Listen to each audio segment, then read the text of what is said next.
Good afternoon. Gishelamiang, Mil Ongundawakan, Mili Ongundawakan, Wuli Nepali, Wuli Nepalinan, Wanishi, Gishelamiang, Wanishi Dendai, Wanishi B. I wanted to, my name is Steve Newcomb. I'm Shawnee in Lenape. This is my daughter Shawna Bluestar, my sister Beverly, sitting here in the front. And we are not Kalapuya, but we wanted to pay our respects to the Kalapuya ancestors on whose land we are currently standing, and this event, this country fair, is taking place. And we're going to share a number of things with you. It's a very important history, very important information, and my friend Peter Dorico, a wonderful legal scholar, a friend of mine, dear friend of mine, he says it's a history of the present, how things came to be the way they are now. I have a book called Pagans in the Promised Land, Decoding the Doctrine of Christian Discovery, and I'll be explaining some of that information to you. What's in the book. And also we have the movie called The Doctrine of Discovery, Unmasking the Domination Code. We will be showing that movie Tuesday evening, and Shawna will share a little bit more about that event at the First United Methodist Church near the old Eugene Library. I wanted to say that the important thing about the indigenous or original teachings has to do with the importance of water. Water is life. Everyone, I think, heard that statement during Standing Rock, what was going on there. And I work with the Kumeyaay Nation, and their word for creator is Mai-Ha, which means the waters above. When I went to visit the Mayan people near Palenque and the pyramids, pardon me, I'm popping my peas. When I went to visit the Mayan people there, they taught me that their word for water is Ha. It's the same word as Mai-Ha. And the importance of that is that the Kumeyaay concept of the creator has to do with the rain cycle, the water cycle. And without water, obviously, there's no life. Now, when the Kalapuya people were living here for thousands and thousands of years, extending back to the beginning of time through their oral histories and traditions, they were living a completely free and independent way of life. There was no system of domination being imposed on them. They were able to work with the ecosystems in this area and all the areas within their traditional territory. And as you go around, if you go to the archaeological village, or you look at some of the signage, you'll see the Camas oven, and how far back it dates in a Western European time frame. And the people understood how to work with water, how to work with all the interrelationships and interconnections of life. And that's really what it's all about. And of course, many people are understanding this. And we could get into I will eventually get into a little bit more information about the laws that are important to follow, that are the traditional teachings and wisdom and understanding. But before I do that, I want to go ahead and hand it off to Shawna here.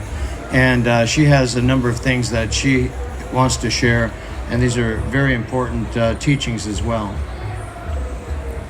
Thank you, Dad. So I just want to say that it's a great honor to be here and say thank you to the Country Fair, Oregon Country Fair, and they've just been so accommodating to us, and it's just been wonderful. So I also want to say thank you to all of you for being here, and also to acknowledge that this is a time of great changes, as many of you can see. The social, political, and ecological crisis that we're seeing, that's what I feel that my dad has been working on for over 40 years, which is basically my whole life. And it gets into the deeper history of what we're really seeing in the world. And I think that is something that many of us are in the dark, wondering why there's all of these imbalances. Why are these things happening that are so horrifying to us? But it's really coming up to be revealed so that we can see it. And many of us may not want to look at it. It's not easy to look at these things, and yet the only way that we can heal them is to witness them. The other part of it is that as we come together, it's interesting that I've noticed that, when there's a crisis, we see natural disasters, we see things going on in the world, how many people come together and they unite. Louder. And what a beautiful thing that is. Can you hear me okay? Okay. Thank you.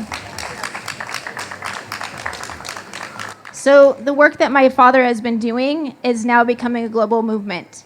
And I feel really, really happy about this, that as his book, he has a book, The Pagans on the Promised Land, and this documentary film, it's the Doctrine of Discovery, Unmasking the Domination Code. And this domination code is something that we're all very, very much witnessing right now. It's all around us. It's being exposed. The other side of that is what we're coming into. And it's this connection, it's this unity. Our indigenous nations and peoples have had this tremendous understanding of the interconnection of all of life. And my father spoke about the importance of water. He'll go into a little bit more about that history, and I'll share a little bit more about these spiritual connections and belief systems and how that applies to things that are coming through. I feel like it's this great awakening, this spiritual awakening that's connecting us all, and that's the only way that we can move forward, and that's the way that we really come together and save the planet, because we're all in this together.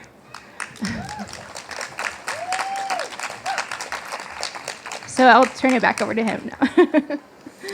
So I wanted to acknowledge my friend and mentor, Virgil Kilstraight. He's a traditional headman of the Oglala Lakota Nation. Virgil and I met in 1992 at the Peace and the Planet event in Eugene.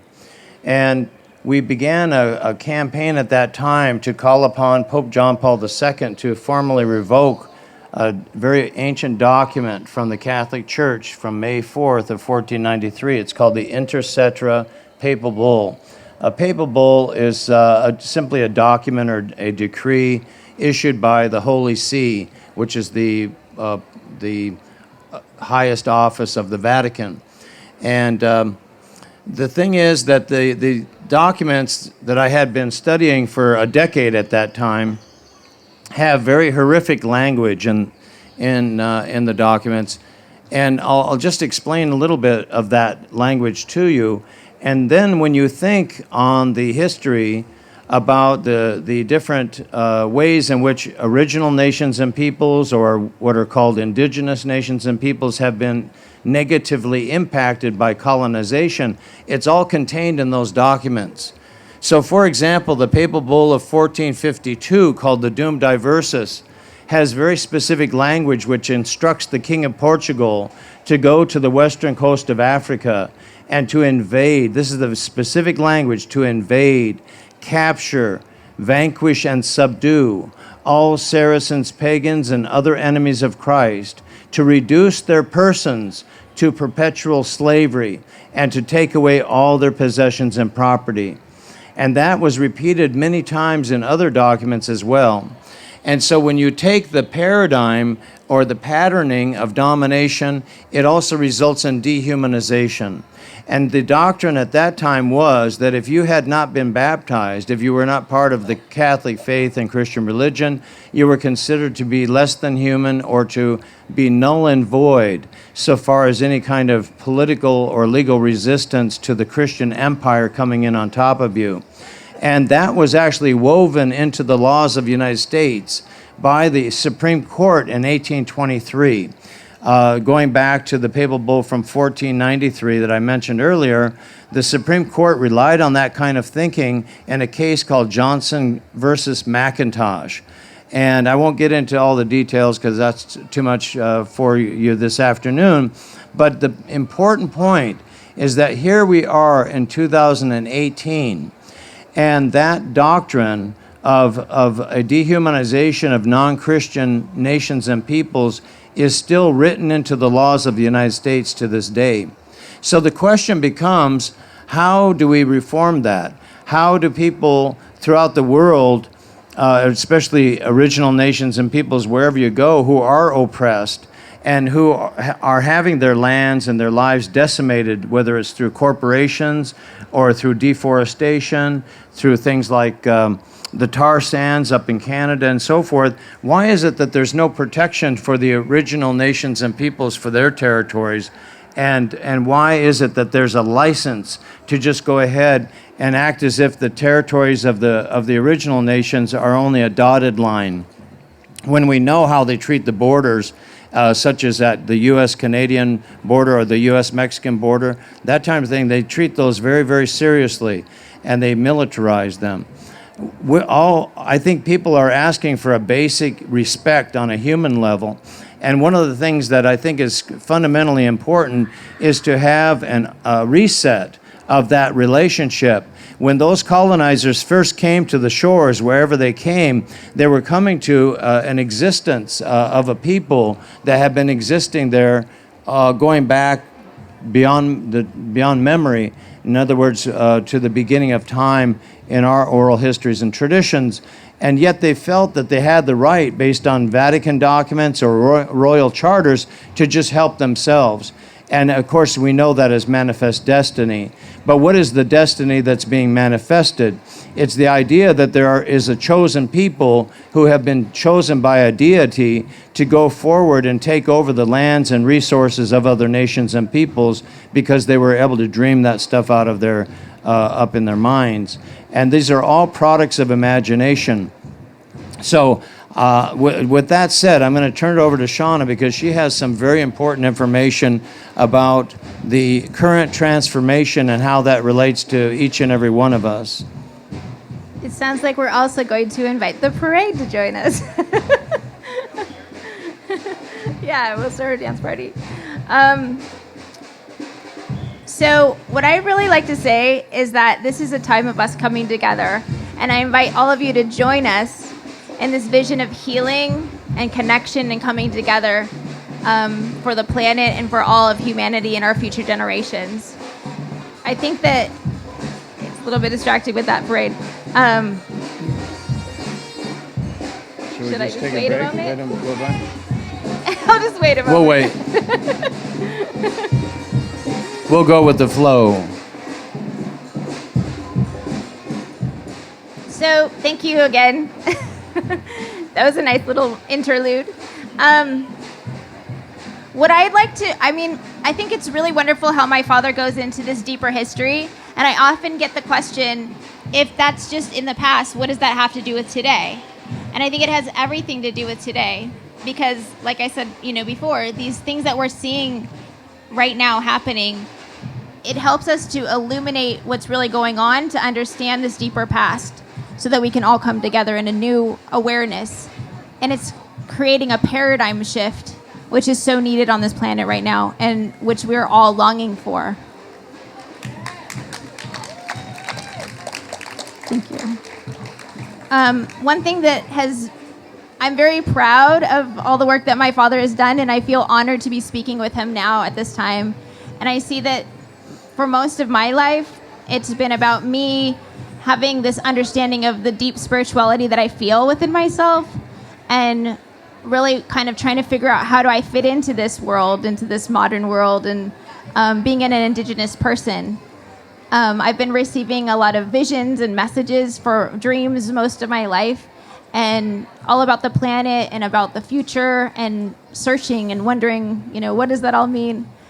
I've had the privilege of being with Indigenous community here in this area, which has been wonderful to work with different elders. But in 1978, the Congress passed the American Indian Religious Freedom Act.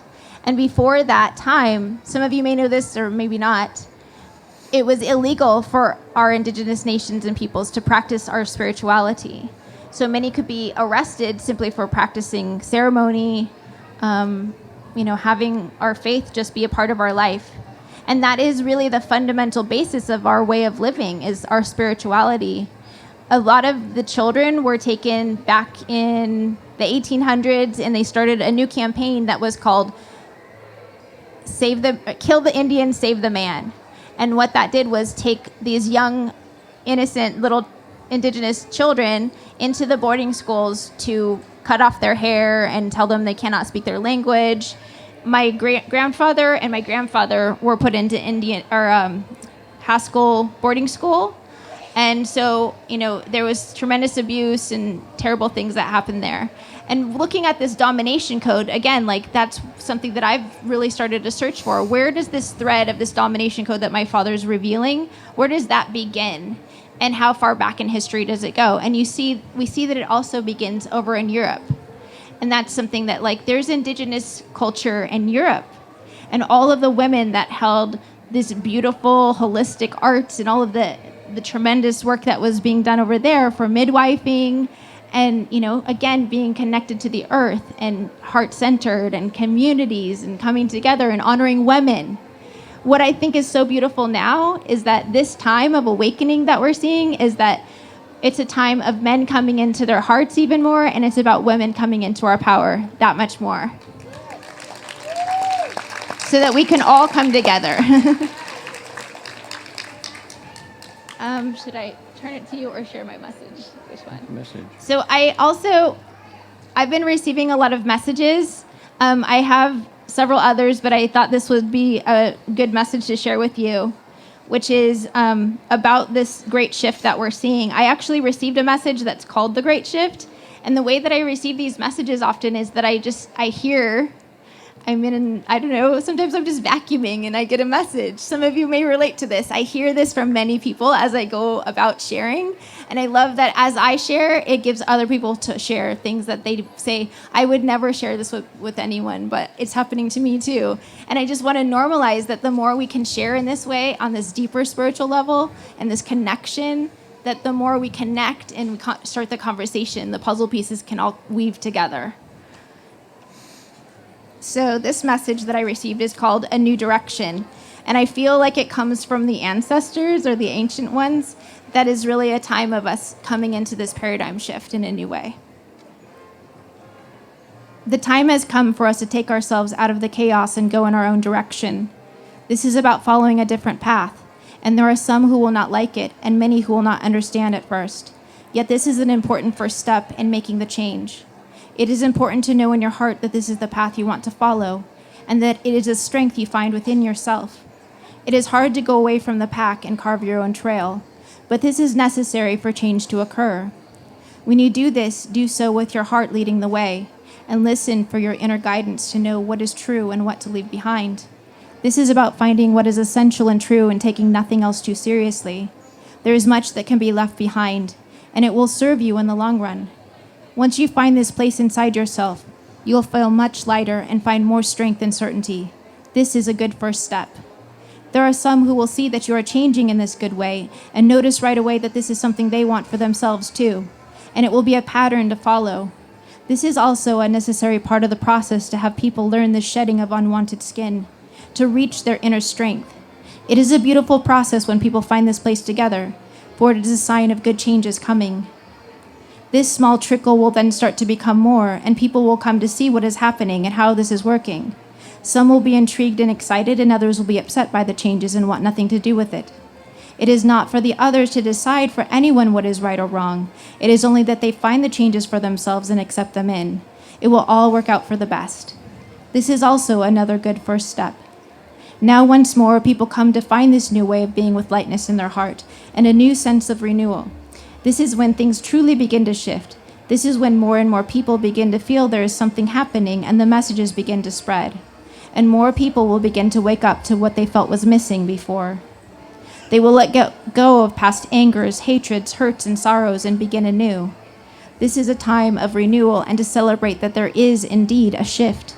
This is a time of coming together and support and community and people to begin to see the error in their ways. This is a truly powerful time. Next, we see that people find it less and less appealing to be in a world with chaos or violence or fighting, and their hearts really open up in a new way. This is when things start to shift on a large scale, and people come together to make big changes. There is a no tolerance for hate, bigotry, slaughtering, hunting for sport, racism, and all the isms and ignorant choices that come from fear in the world. Suddenly, there is a new ideal for coming together, and not about fighting the separateness. This is a new time of deep acceptance for differences and a realization of oneness on a bigger scale.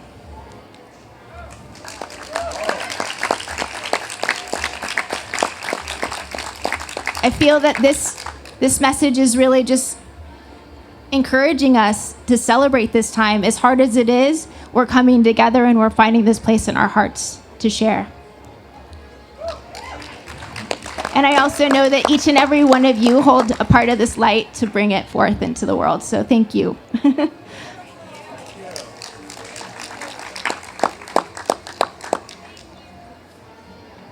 My friend Virgil Kilstraight has taught me quite a lot about the 7 laws of the Ocheta Shikon.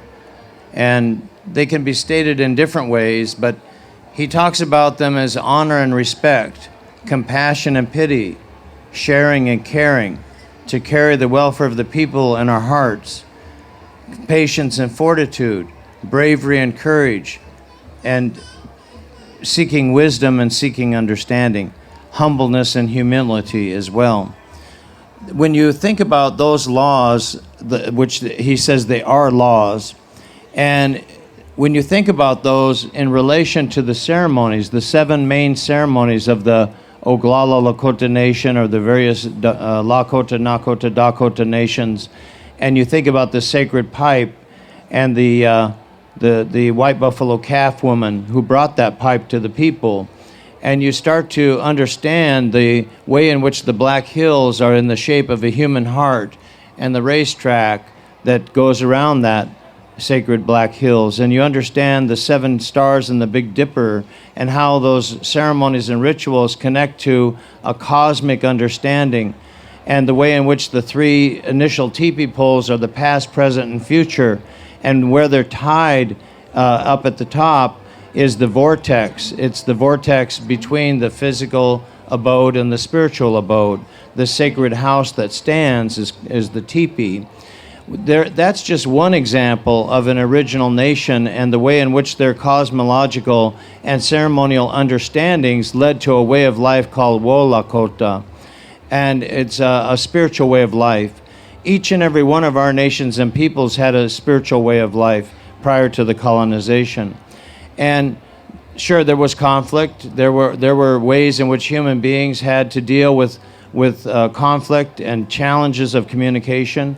But the thing that came in through the voyages of people like Cristobal Colon, otherwise known as Columbus, was something that is absolutely horrific.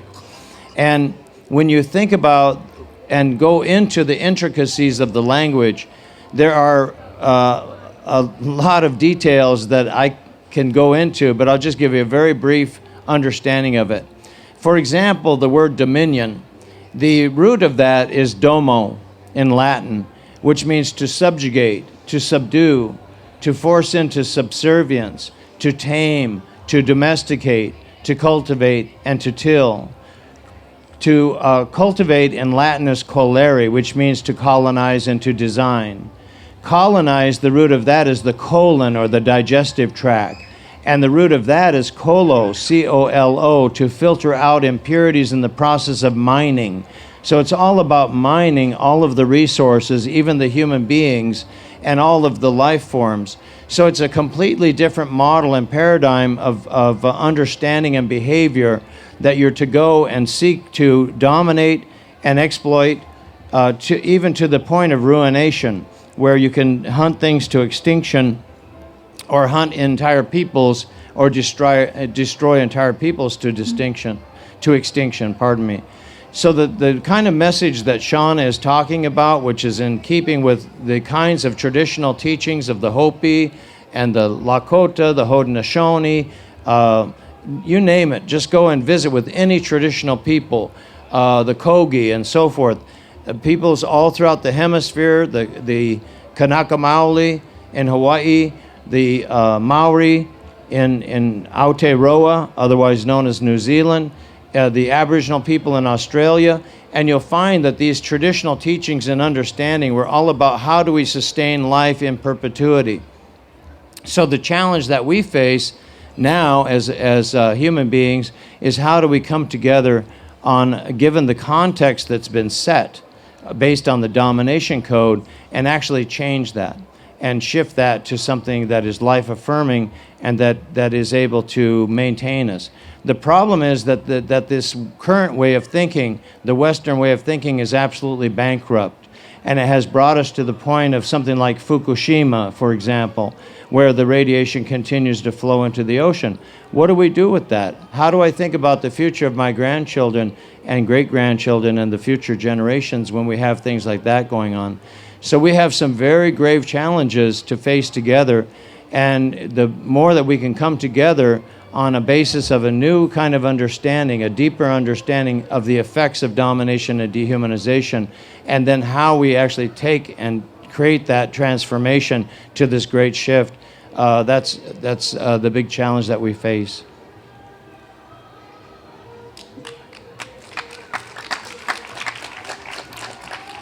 One thing that I hear my dad talk about a lot is he notices symbols and metaphors, and he breaks down language, and he dissects Latin. It's all very scholarly. But one thing that I think is a very powerful image that we've had a conversation about is that the domes that we see on Capitol buildings or churches represent domo in Latin, which is that domination and subjugation over.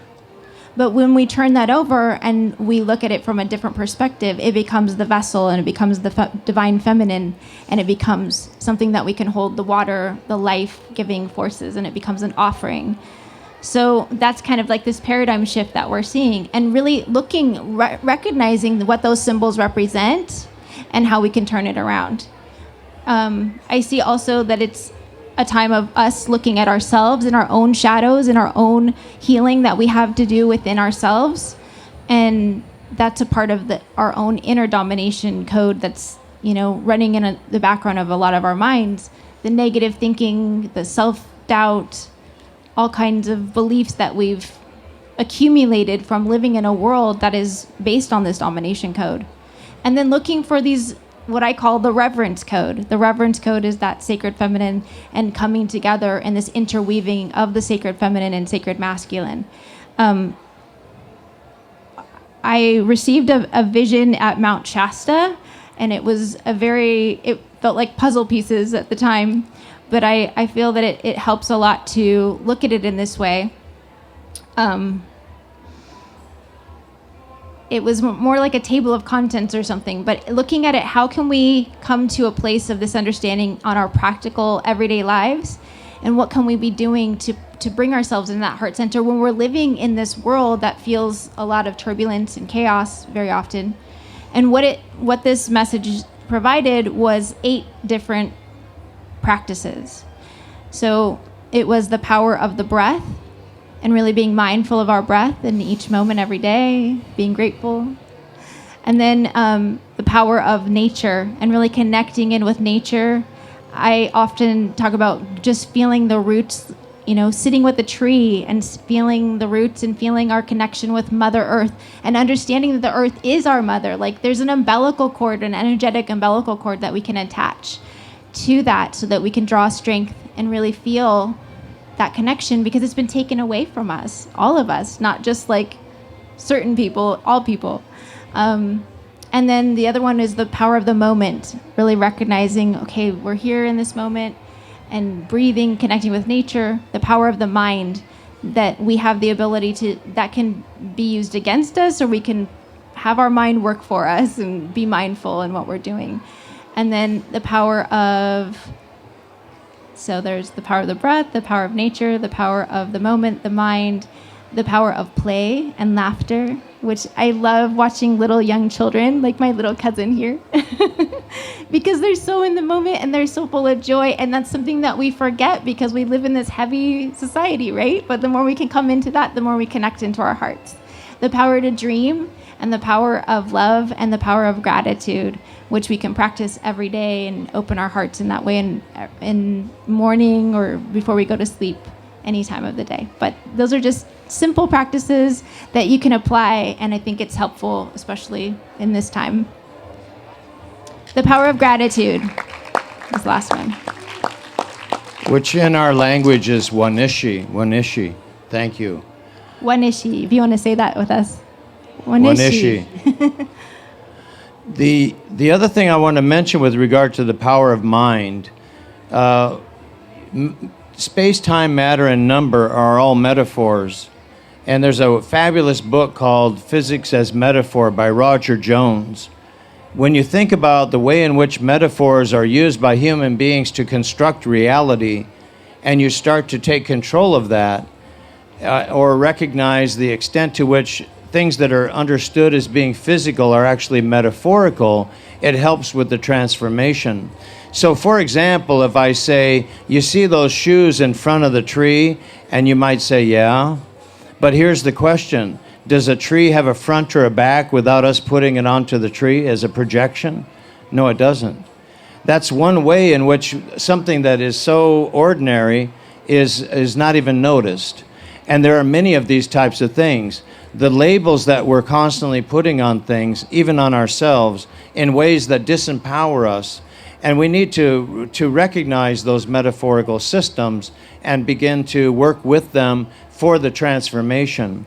One of the things that's important to recognize is that metaphor is the way that human beings construct reality.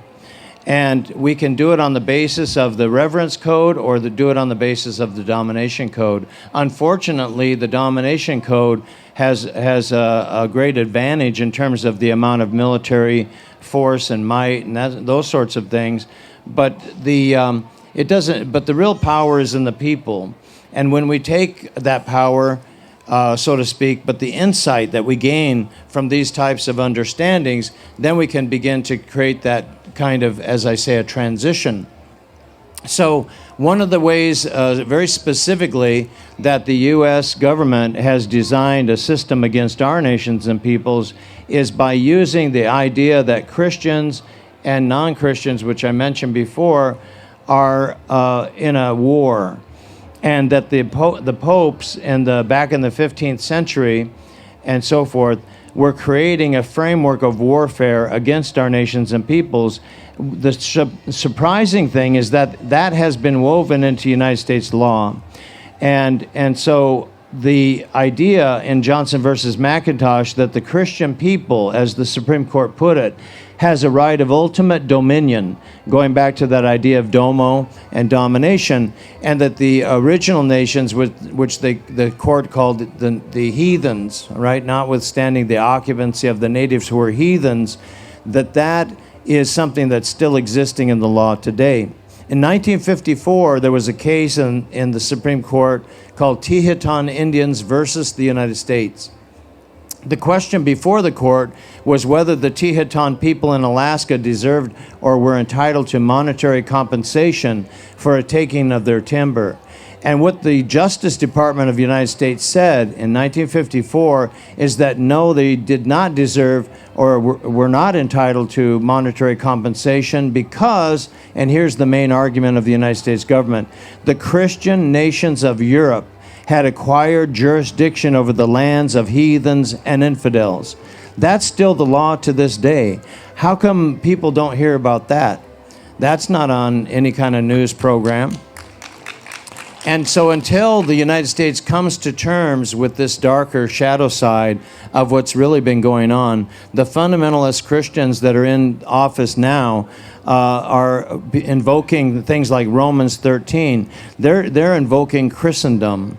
They're invoking this blast to the past, and what's really behind that is something that's very important for us to all make sure that we're resisting. But at the same time, how do we do that? Well, we do it on the basis of these wonderful ideas of reverence and reciprocity, interconnectedness in a relationship. Can I end with the threefold peace? Yeah. So I just want to wrap things up. Just asking ourselves, how are we really relating to one another? It's so easy to fall into anger and hatred and pointing fingers at this time, but really coming into our hearts again with practices like I shared, asking how are we relating to another, how are we living, knowing our ancestors and what that, what does that really mean? Like the deep, deep history of our ancestors.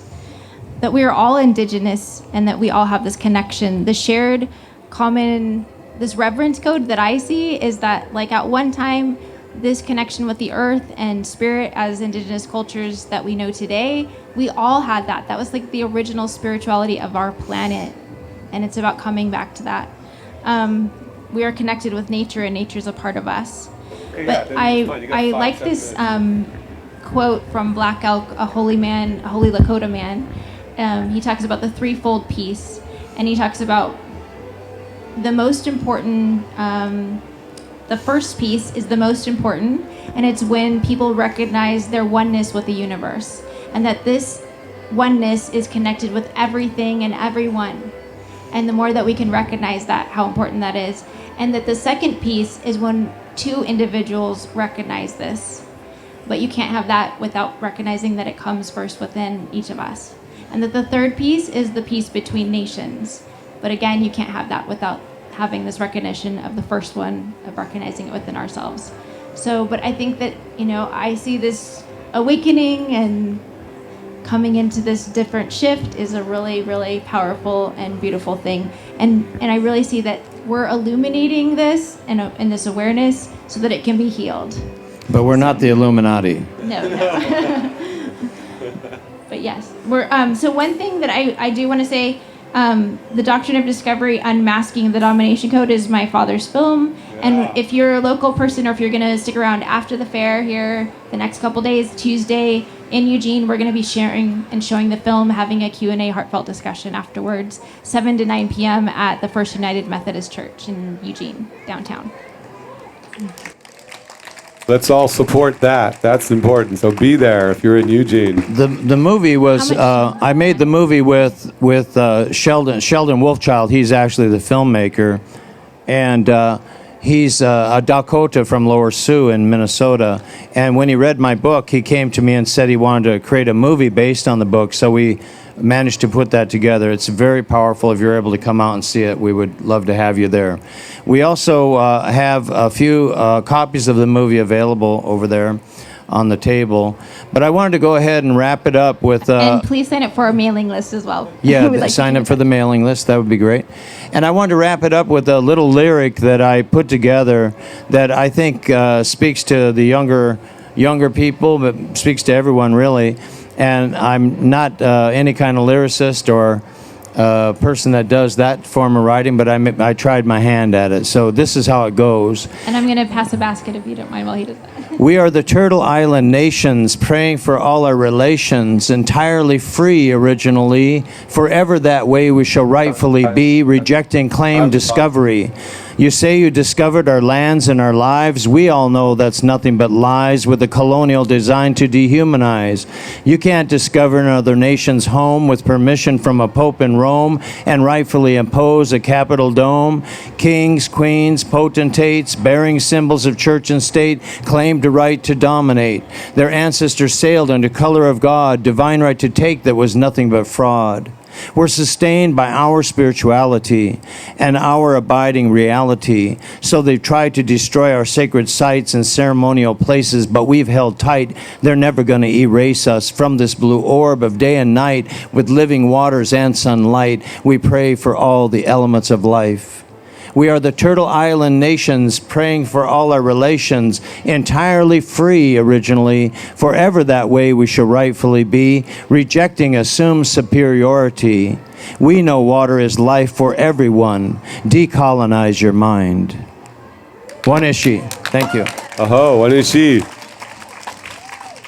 We have a few...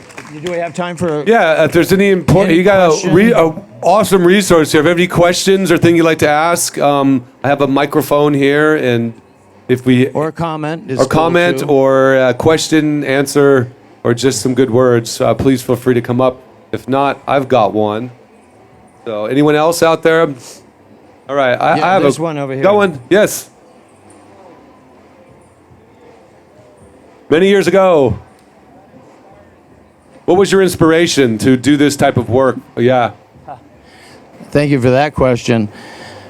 Well, I think the anger that I felt not having learned about our languages, our language and spiritual traditions, and I felt very much. I just had a very deep rage about that, And so I tried to find all the information that I possibly could about the history. And I read Bury My Heart at Wounded Knee and Custer Died for Your Sins and some of those books during that era of the Red Power movement. And I was inspired by Vine Delorio Jr.'s book, God is Red. And he mentioned the Vatican Papal Bull of 1493 in there. And that became the thread that I started working on. And it led me to this point. The funny thing is that his book is now advertised in the back of my book because we have the same publisher. So that's pretty fun, wonderful. Awesome. Yeah. Yes, and this gentleman has a copy of the poster in the back there. Come on up with another question. There you go. Thank you. It's more of a. I've been feeling torn when I have such deep connections to the earth and to this land, and feeling the hurt and the pain that's here. And I've been wondering how I can heal and work through my heart. And I've been hoping for a message like you've shared today, and just how to connect with that place of center in our heart when there is hurt and when there is pain and there's healing to be done. It's not an immediate answer, I think. I think the more that we can do our own inner healing, like healing our childhood wounds, healing our own inner wounds, because that we're all so sensitive right now. Feel free to talk to me, afterwards. I work with women. I am very passionate about empowering women, and especially teens at this time. So anybody that has questions on healing level, I can very much help you in a different way after the time we have here. But Life is a journey, so you just got to walk it, right? yeah. Right, anything else? Your question? Can you speak to the word? I'm gonna butcher it because I don't know Lakota. I'm not a Lakota person, but it's Blehechia. Humblecha. Humblecha is a vision quest. It's going up on the mountain for 4 days and 4 nights without food or water. Or it doesn't have to be 4 days. It could be 1 or 4 or 7 or whatever. It's up real, but you have to honor your commitment once you make it. And so it has to do with going to the deepest part of yourself spiritually, to go into that place where you have to find your strength to be able to go through that. And then once you come down off that mountain, especially if you've done it for 4 days or so, that very first sip of water or moisture that you receive, you have such a deep appreciation for that. And one of the things that I often do with young people as far as the teaching children, is I encourage them to take a deep breath, something so simple, so basic, but just to make even ourselves, to make ourselves conscious of the fact that we're breathing. My daughter says, "Dad, why do you hold your breath like that?" Because I'm a very stressed out guy, but I know I don't seem like it. But anyway, those are the important things, and so thank you for that question. There was a song given to us at Sacred Stone Camp. Okay. I don't know if you're familiar with that song. It's a Minnie Wachoni song. Oh yeah. And during that song, the word Blehechia is Blehechia, not Humblecha, but Blehechia. in there. Yeah. And my understanding is it has to do with forgiveness. And I was hoping you could talk a little bit about forgiveness, because what's happening, what has happened in the U.S., what's continuing to happen for a lot of us brings on these feelings of guilt, and so wanting to pray in a forgiving way, I think is really important. I was hoping you could talk to that. Well, that's a good question, and Shawna and I have some fundamental. Maybe we'd look at it a little bit differently. My idea about forgiveness is that things need to be dealt with first before we start talking about that. It's like reconciliation. How can you redo something that wasn't done to begin with? If you didn't have a beneficial relationship that fell apart and now you're trying to put it back together, then there's a problem with that language. And a lot of times English has trapdoors. It has ways that trick, little things that trick us. And so this business about forgiveness, I forgive you, and then what? people go on there about their business, and there's no taking of responsibility. And so what does that mean, to take responsibility? So I think that we have to talk about that, but we have to use the opportunity to talk about that to actually discuss what it is we're really discussing. We have to get into a deeper conversation about what it is we're actually working on. And I'll leave you with one last thing, and maybe Shawna has a wrap-up comment, but this two people came. I addressed the Universalist Unitarian Church, their annual congregation, their big annual convention some years ago in Phoenix. And afterwards, two of the people came to me and asked what could be done, what could they do.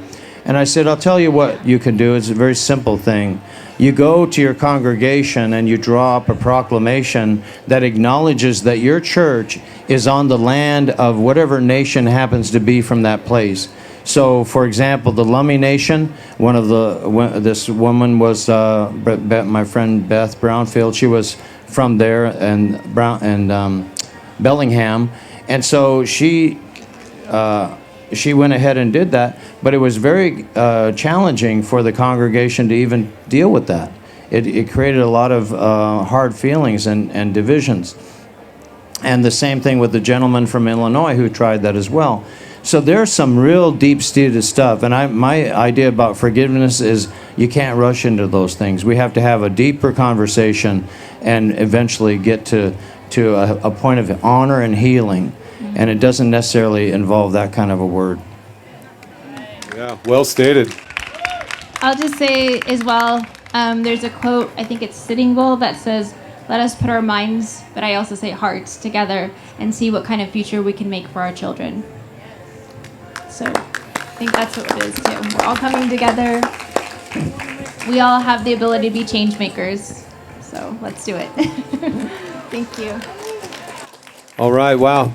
Thank you so much for Shawna and Stephen. There's some words of wisdom, inspiration, action, and hope. Thank you so much for doing that. Wow. I've had a lot of chance to spend a lot of time with Indigenous speakers. Those guys have their stories together. What a complimentary team to have that happen. Very blessed there.